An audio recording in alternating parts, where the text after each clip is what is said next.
I still remember that the typical strategy discussion in big corporation goes around current trends, many of which are already being developed in tech startups. And sometimes it leads the efforts towards catching up rather than disrupting in an organization. The question is, wouldn't it be great to imagine possibilities that don't yet exist and to work on that?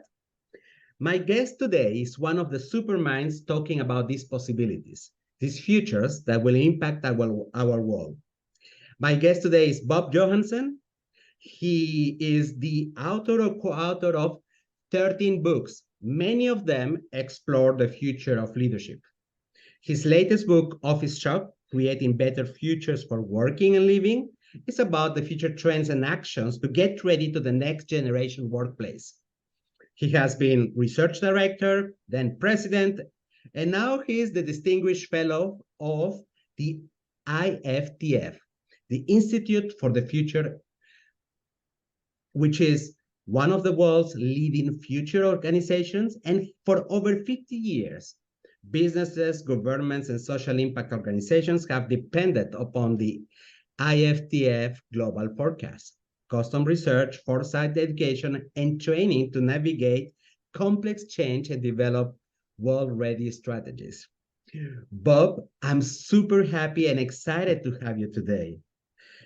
Now, the reason is because I heard about you approximately 6-7 years ago, which was the time where my life in corporate was fading down and the increase of curiosity for other things was growing.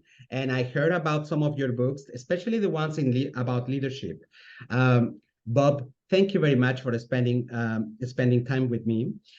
So approximately 40 to 50 years working on talking about the future of work, society, and impact. Is that right?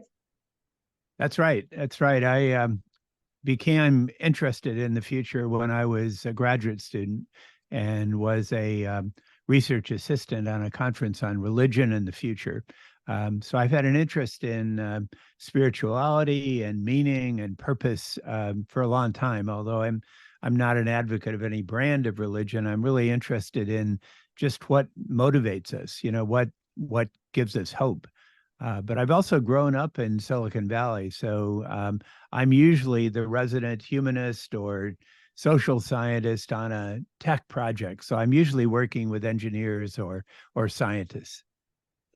I love when you mention about the brand of religion. So this is quite good. And Silicon Valley has like this history of people trying to discover new options, not only in technology, but it's also about kind of the hippie movement also somehow was a little bit growing in that area, and it was about the research of possibilities, options, meaning, purpose, right? Definitely right.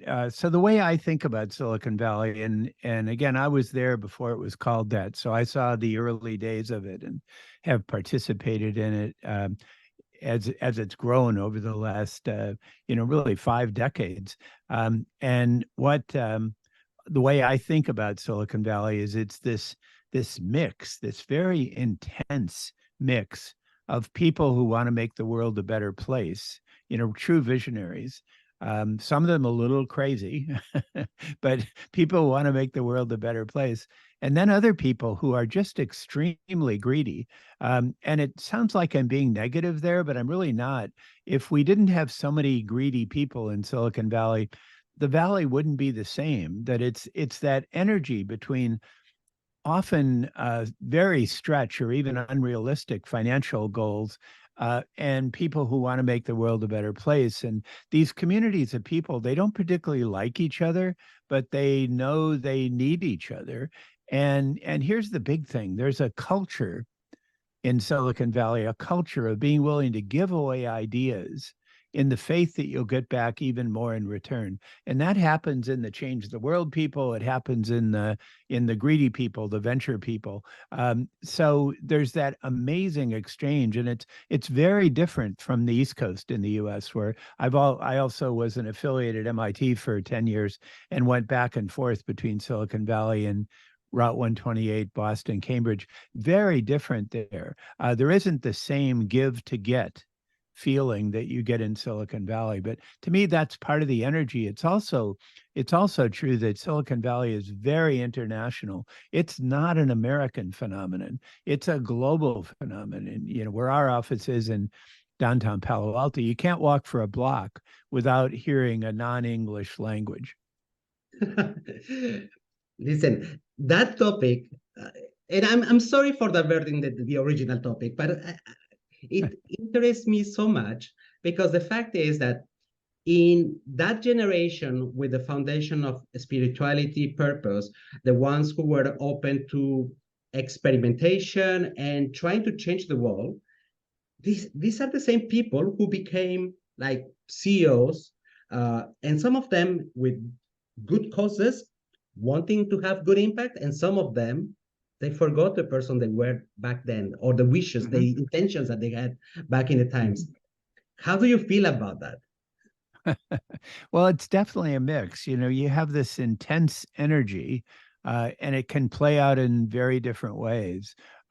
So I'm not a military guy by background, but I just happened to be at the graduate school for the U.S. Army where they teach the new generals. I just happened to be there the week before 9/11 and the awful events of that attack on New York City. And I was there with a group of Deloitte senior partners and some CEOs. And I was introduced to this concept of the VUCA world, you know, volatile, uncertain, complex, and ambiguous. And I got really intrigued by what would it take to lead in that kind of world where there is intense evil, as well as intense hope, intense positive energy. And often you don't know which is which. I mean, there's particularly in the world of deep fakes now, you often don't know which is which. So there's a need to engage with that VUCA world. And you know, I've now been asked to teach there, and I teach the new generals on their first week in Washington, and they read my books, and we talk about leadership, we talk about strategy. And part of what I teach now is a kind of flip on the VUCA world, that if you think future back, and I like to go at least 10 years ahead, if you think future back, volatility will yield to vision. So vision will get disproportionately rewarded in the next decade. Uncertainty will yield to understanding. So this is a time to be listening to each other, not shouting at each other. And I'm very concerned about the polarities of the present, the kind of high certainty that so many people seem to have, even though there is very little to be certain about. And then complexity will yield to clarity.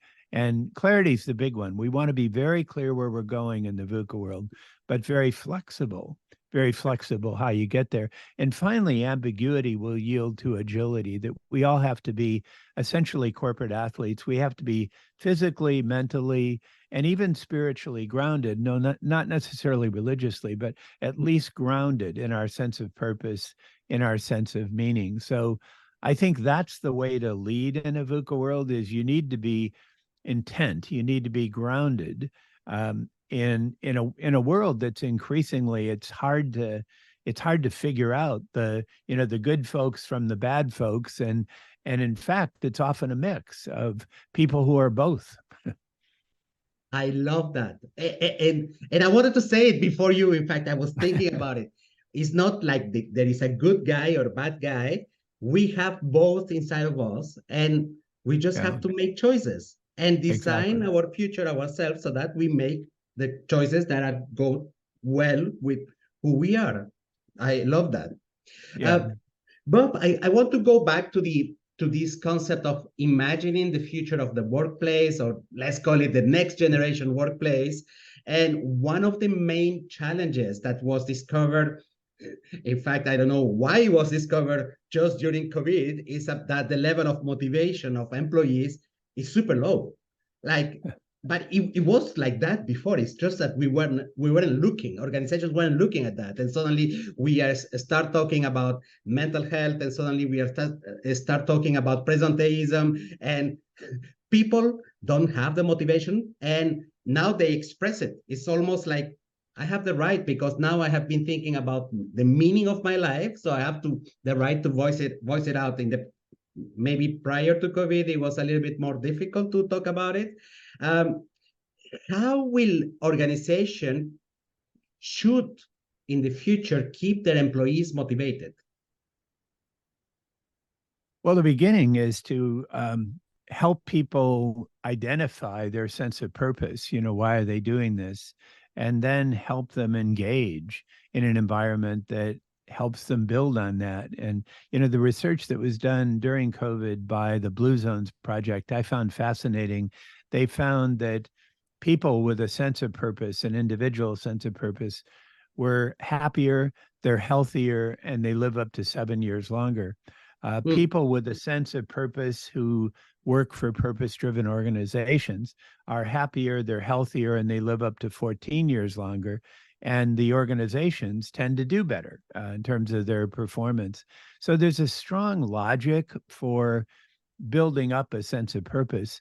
On the other hand, there can be too much purpose if it becomes not just clear, but absolute. Then that leads to the kind of polarities we're often seeing in politics and religions and in individual lifetimes. So I think the beginning of keeping people engaged in work is to help them find their purpose and help them link their purpose to the organization's purpose. So what you are saying, and let me see if I understood correctly, is that corporations should invest on building self-awareness on their employees. Sure. And building this identification, because we usually don't have the time. We live in front of Sure. work, then Netflix, then family, the sweet pleasures of life, and we don't have the time to go and sit already, have a moment of mindfulness or have a moment of reflection on ourselves. But maybe corporations should invest on creating this environment and these methods to find, so that employees can find out their purpose. Is that what you Certainly. mean? Yeah, certainly. And I think it is beginning to happen. It's amazing to me, even in an engineering driven world like Silicon Valley, mindfulness training is very common now among Silicon Valley companies, and the opportunity is there. The question is just how do you go about doing it in constructive ways? So you don't want to overdo it, you don't want to force it. On the other hand, you do want to allow for that. And part of that, I think that there is a kind of silver lining to the awful COVID experiences. One of the big lessons and one of the big surprises from COVID was that office workers, with virtually no present preparation, office workers were able to be very productive with no offices. So that was really quite surprising. So the question is now, how do we go forth? And, the new book, Office Shock, is all about that kind of disruptive change in how, where, when, and even why we work. And that disruptive change has created a new opportunity, and flexibility is one of the key elements within this. Flexibility in how we work, flexibility in where we work, flexibility in when we work. And now we're at this interesting point where a number of CEOs have kind of had it with discussions about hybrid work and kind of had it with the when do we go back to the office thing. And they're just saying, I'm sick of talking about this. Just get back to the office. And the general finding from that is that mandates to return to the office don't work. You get some people to come back, but they're not the best people. So you lose your talent if you mandate it. On the other hand, there are really good reasons why to get together. in-person meetings or in-person offices are better for orientation, for trust building, for renewal, for early stage creativity, for culture building.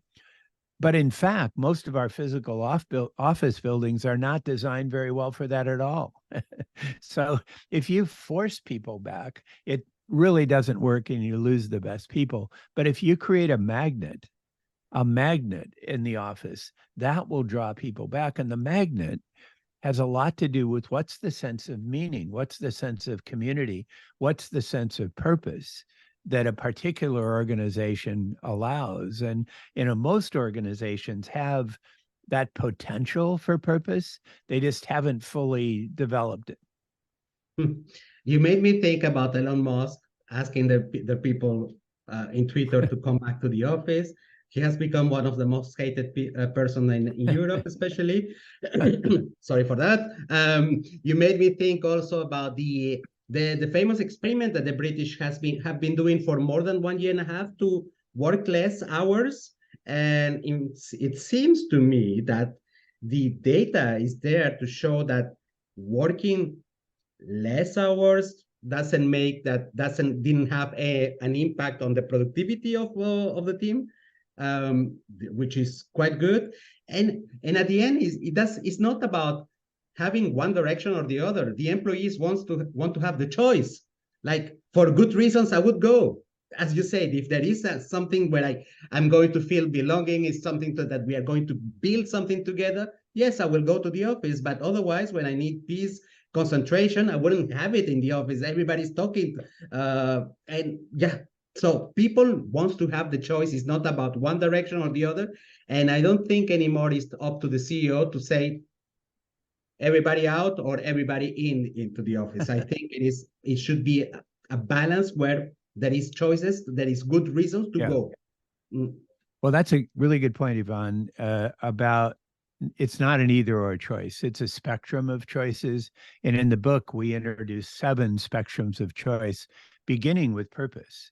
And it's a spectrum from, in the case of purpose, from individual purpose to organizational or collective purpose. But I think that's the way to think about these challenges of office shock is what are the spectrums of choice? You talk in your book about the office verse. And I wanted to dig in particular to this area that is super difficult, challenging for organizations to solve the problem of feeling belonging, especially when you are onboarding young people. Like, I'm out of university, I don't know anything. I now know that back in my after finishing university, I didn't know how to do anything. But back then, I was thinking that I knew everything. Anyways, the onboarding is something that is quite essential to for young people. So how do we make in this office verse this feeling of being part of something that is common with a common purpose, and where I feel like I can connect with you and understand you a little bit in the personal level to say, Bob is my tribe. How can I do that? Sure.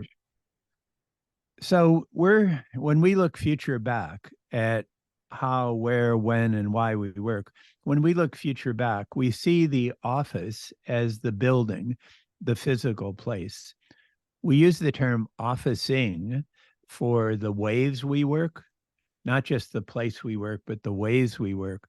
And the office verse is that amazing kind of emerging archipelago of possibility that includes office buildings, it includes virtual work, and it includes this kind of wild mix that's now becoming possible with virtual reality, with augmented reality, with virtual work, with the so-called metaverse. We chose not to use that term metaverse because it was just getting so overhyped in Silicon Valley but we coined a different word, the office verse, to stretch people's thinking. So each of us needs to think organizationally and even individually. Each of us needs to think, how do we want to create a place to work that matches our purpose? So, I'm a public speaker and I write books. I was on the road all the time before. So what I've done is create a new kind of office verse. And, this is the metaphor I use. So I don't use digital backgrounds because I want to invite people into my study and give them access to me that's beyond what they'd have if I was on stage. So I've got VR glasses up on the wall, and I kind of invite people into that whenever they want to go. But candidly, not many takers yet. I've got a movable camera that's coming that's going to allow me to stand up and down. I've got acoustic conditioning all around me. I've got special lighting. I've got special microphones. I'm looking for ways to be better than if I was on stage. So I've got young colleagues now who are different from me in an interesting way, who want to travel. And I prefer not to travel very much. So I haven't stopped traveling, but I don't travel nearly as much. But I have a young colleague in the room while I'm virtual, and they know my content and they can facilitate the interaction. And then we create a generative AI chatbot based on my books, based on the conversation, that allow them access to me when I'm not there. So my goal in doing this is to be better than if I was on stage. It isn't to simulate.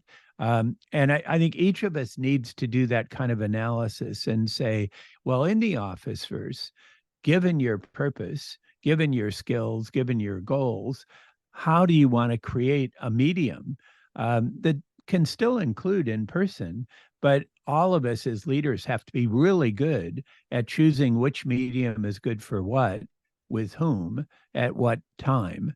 And that's the kind of challenge, but it's a great opportunity. The tools for this are getting so dramatically better. I'm using a high def camera that Logitech designed now that's actually better than the MacBook Pro camera that's built into the computer I'm using, even though it's a relatively new computer. And it was cheap. It was a couple $100, something like that. So we're able to do things, I think, in the office verse that we could have only dreamed of even 10 years ago. So my take on what you said is that, one, Bob, even if you are a Silicon Valley boy, it's not about the use of technology just for the novelty. It's about the purpose on how to multiply your powers. That's right. Yeah, good way to say it. Exactly. It is technology with purpose. And that's something Yes. that I wish a lot of companies knew how to pick up technology in a better way, that they don't get into the sexy stuff, but they do it in order to make the work of employees, their people, better, easier, enjoyable. Mm-hmm. Right. Right? Yeah, I love exactly. Yeah. Exactly. And I think that's the real that's the real hopeful aspect of the COVID shutdown, is it caused us to surface our assumptions and reimagine what's possible. Exact. So if we are talking about a new world where people can work anywhere, they have technology in order to make the job enjoyable. How do we start in this future, this 5 to 10 years horizon? How do we start assessing employee performance? The thing is that today we have been judging performance of people mainly by the number of hours spent sitting in front of a computer, and mainly in the office. So this dimension is disaggregating.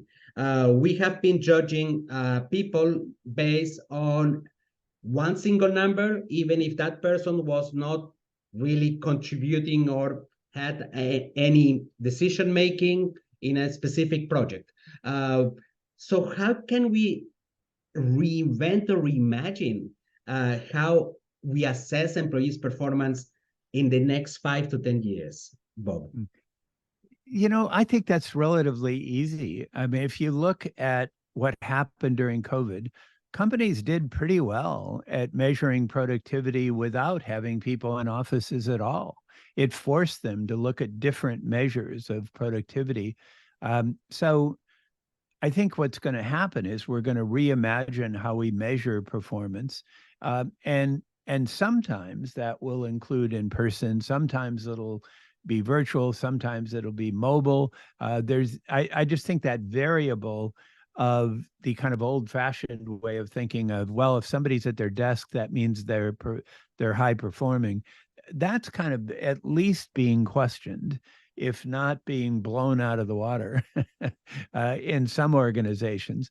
Now, there still are some old-fashioned managers and some old-fashioned CEOs that think that is valid.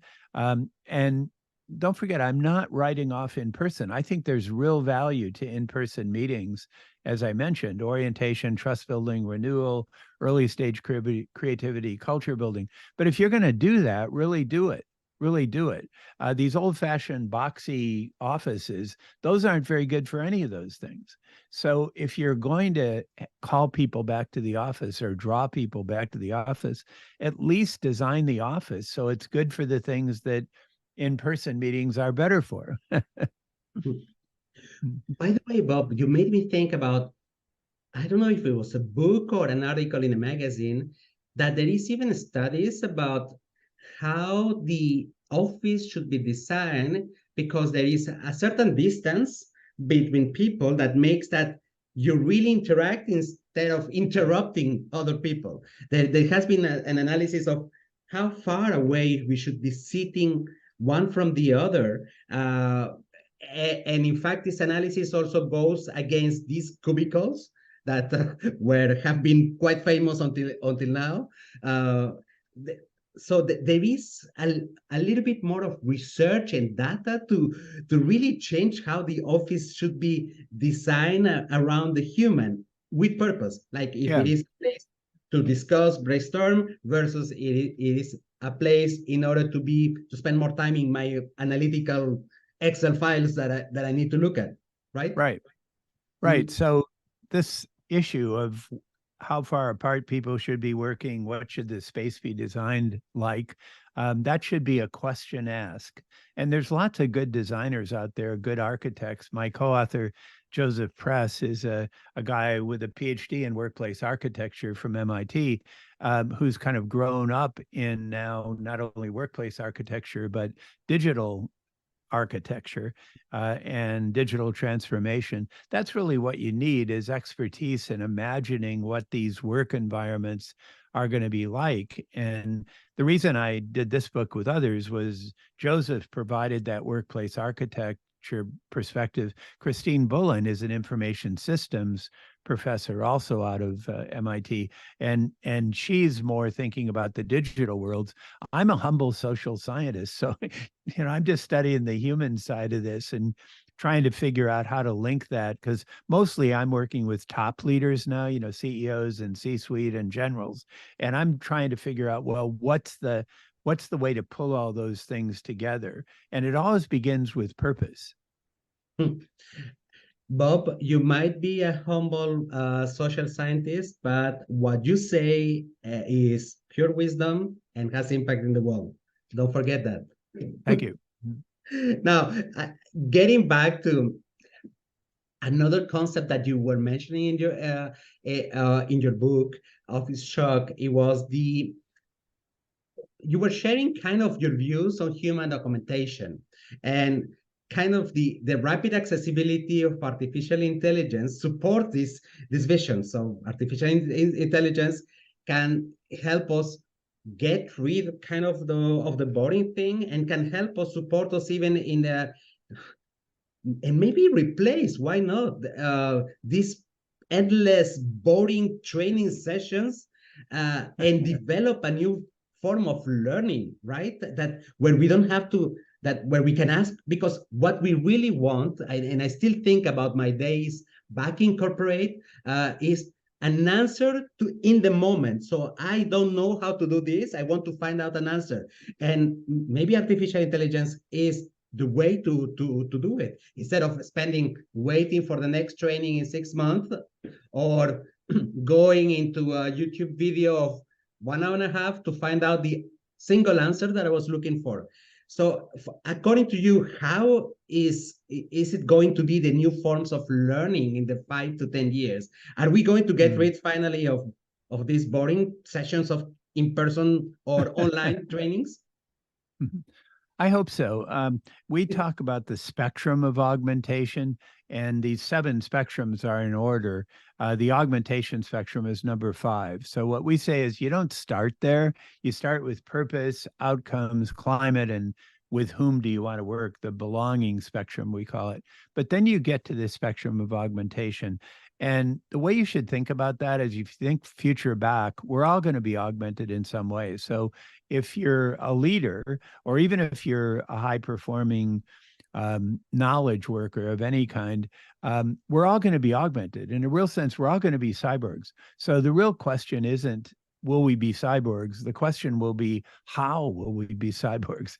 How do we want to be augmented? So the spectrum for augmentation is from human alone to technology alone. So technology alone is the automation, and that's the term artificial intelligence, which is the worst term to describe an emerging technology I've ever studied. It just got started in a really bad story, the story of computers replacing people. Now, there'll be some of that, and it's an important issue to be thinking about, issues like sentience and purpose as applied to machines. I think that's an important area of study. But in the short run, the issue for leaders is, how do we want to be augmented? And it's basically a question of, what can humans do best, and what do we want to keep for ourselves? And then what can computers do best?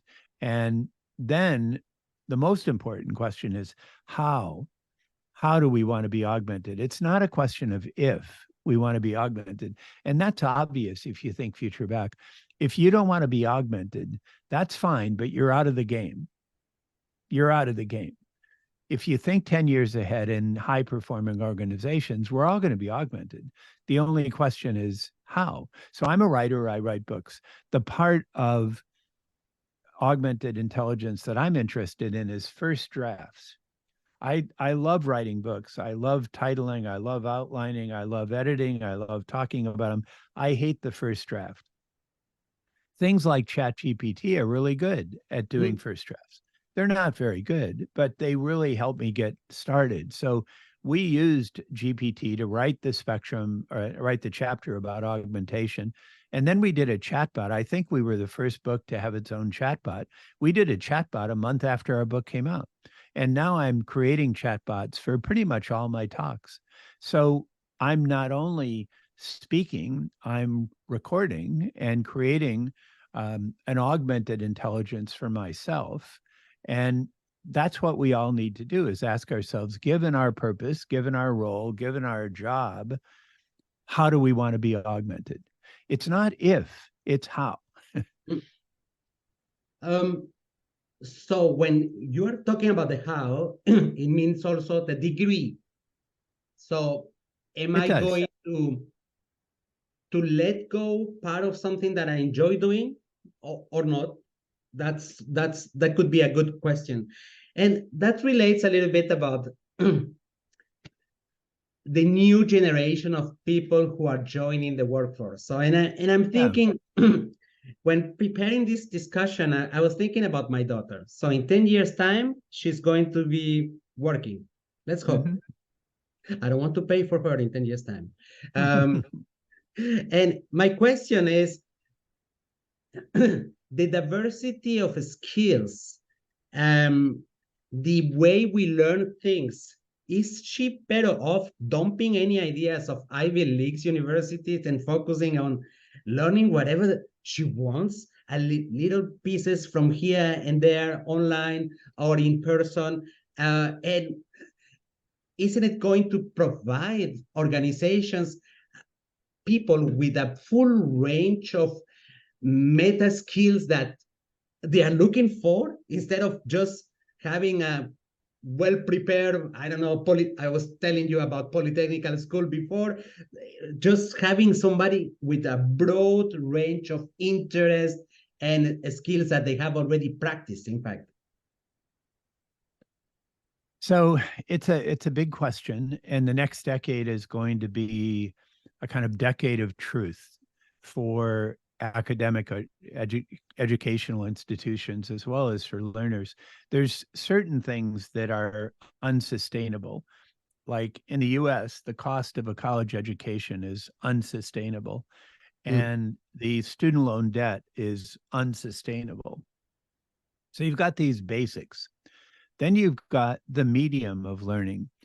And I believe what you see in video gaming today, the potential of video gaming for creating user interfaces that are at least 10 times better than what we're seeing in businesses have the potential for learning.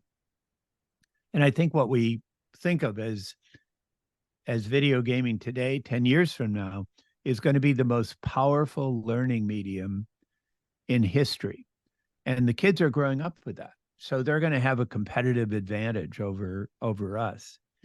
So that's the really good news. The challenge for educational institution is they're going to have to show the value. And I'm still a believer. I still like academic education. I have a PhD myself. I have a Master of Divinity degree. I have an undergraduate degree.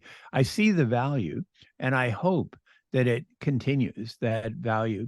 On the other hand, many students are going to say, is it worth it? mm. And given how expensive many colleges and universities are, for a lot of people, I think the answer is going to be no. The medium through platforms like Coursera or Khan Academy, it's getting a lot better, but it still requires then the personal discipline to do it. And that just won't be an option for many young people. They just won't be able to do that.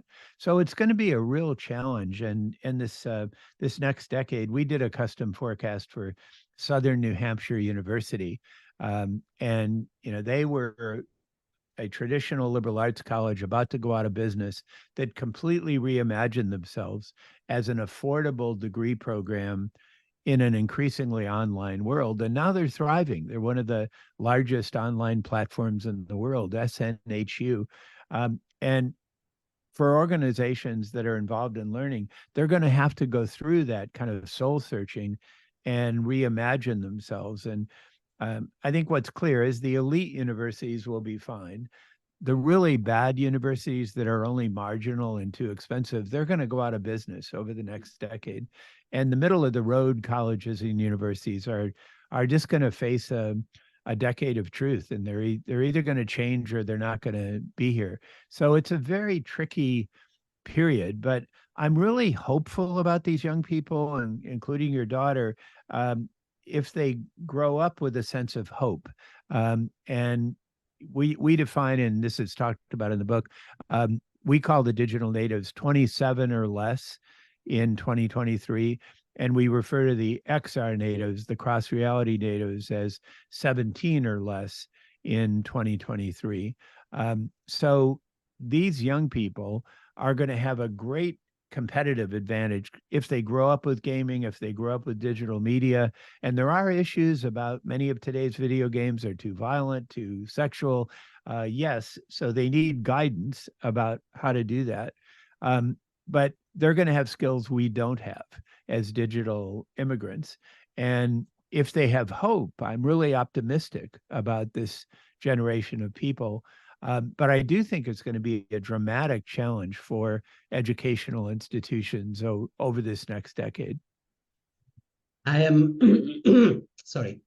I'm more hopeful about the generation that is coming than hopeful about the organizations that are going to be adapting themselves to attract them.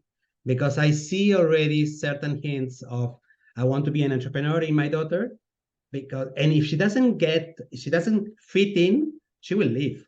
So there is going to be a huge challenge for organizations to model themselves to give the flexibility that the younger generation needs. Yes. But I really want to thank you for the time that we have spent together, because it is in a short period of time, there is a lot of essence. Okay, so some of the essence, we took it a little bit from the office shop, which is good and highly recommended for everybody. Office Shock, creating better futures for working and living. I love the purpose of the IFTF. I think that it is shaping a little bit a more human society, community, is putting the human first. It talks, for me, it's like when they talk about technology, it's about enhancing or, as you say, creating these superpowers for the humans instead of talking just about technology for the sake of it. Bob, how can we reach you out if somebody has questions or wants to benefit from your wisdom? How can people reach you out? So the Institute for the Future is the best place. You'll put a link into the website. And I do everything through the Institute. And there's also an officeshock.org website, a subset to the Institute's website. But that's the best way to reach me. That is great. Bob, thank you very much for your time. You're welcome. I enjoyed spending time with you. Have an excellent day. Thanks for what you're doing.